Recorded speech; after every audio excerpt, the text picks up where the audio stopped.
کیا مسلم دنیا کی سربراہی پاکستان کی تقدیر میں لکھی ہے؟ کیا پاکستانی ایٹم بم اسلامی ایٹم بم ہے؟ کیا پاکستان اور سعودی عرب کے دفاعی معاہدے سے مشرق وسطی میں اسرائیل کی پیش قدمی رک پائے گی؟ کیا صہیونی لرزہ بر اندام ہیں؟ امریکہ نے چابہار بندرگاہ پر پابندیاں کیوں عائد کر دیں؟ پاکستان کے گندے ہمسائے بھارت کو مرچیں کیوں لگ رہی ہیں؟ کیا دنیا کا سب سے بڑا پلیئر چین بن چکا ہے؟ کیا امریکہ چین کو قابو کرنے میں ناکام ہو رہا ہے؟ یہ سب کچھ دیکھیے اس ویڈیو میں۔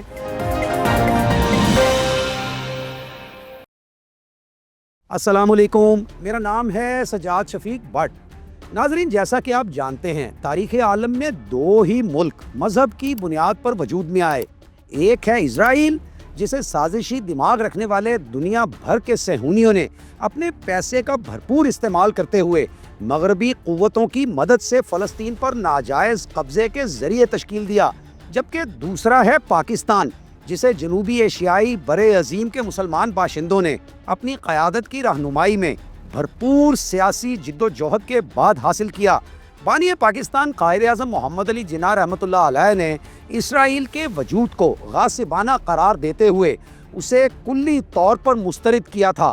قائد نے وعدہ کیا تھا کہ پاکستان کبھی بھی اسرائیل کے وجود کو تسلیم نہیں کرے گا اور فلسطینیوں کے دفاع و سلامتی کے لیے ہمیشہ سرگرم عمل رہے گا، اور یہ بات بھی ایک ناقابل تردید امر کی حیثیت رکھتی ہے کہ پاکستان اور پاکستانیوں نے فلسطین سمیت مشرق وسطی کے تمام عرب ممالک کے لیے شاندار خدمات سر انجام دی ہیں۔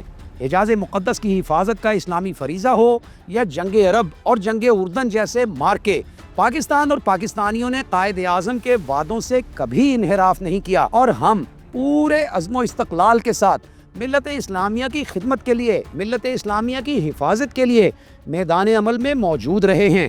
لیکن آپسی اتفاق و اتحاد نہ ہونے کے باعث اور دشمنوں کی مسلسل سازشوں کی وجہ سے عالم اسلام کمزور سے کمزور تر ہوتا چلا گیا، اور اس وقت آپ دیکھ رہے ہیں کہ صورتحال یہ ہے کہ عملی طور پر اسرائیل پورے کے پورے فلسطین پر قابض ہو چکا ہے۔ صرف غزہ اور مغربی کنارے جیسے کچھ ہی علاقے باقی بچے ہیں، اور انہیں بھی مسلسل گولہ باری کے ذریعے خالی کرایا جا رہا ہے۔ حال ہی میں اسرائیلی وزیر اعظم بنجمن نیتن یاہو نے بڑک مارتے ہوئے کہا کہ اس وقت ان کی افواج بیک وقت 7 محاذوں پر لڑ رہی ہیں، یعنی غزہ، لبنان، شام، یمن، عراق، ایران اور قطر۔ سوچنے کی بات ہے کہ کیا بنجمن نیتن یاہو کو شیطان نے یہ یقین دہانی کرا رکھی ہے کہ وہ جو جی چاہے کرتا چلا جائے، لیکن مسلم ممالک کبھی کسی قسم کا کوئی رد عمل نہیں دیں گے؟ تو یہ مسٹر بنجمن نیتن یاہو کی حماقت ہے۔ اسرائیل نے تازہ حملہ قطر پر کیا، جو بظاہر حماس کی قیادت پر تھا، لیکن حماس محض بہانہ ہے۔ دراصل سارے کی ساری ملت اسلامیہ نشانہ ہے۔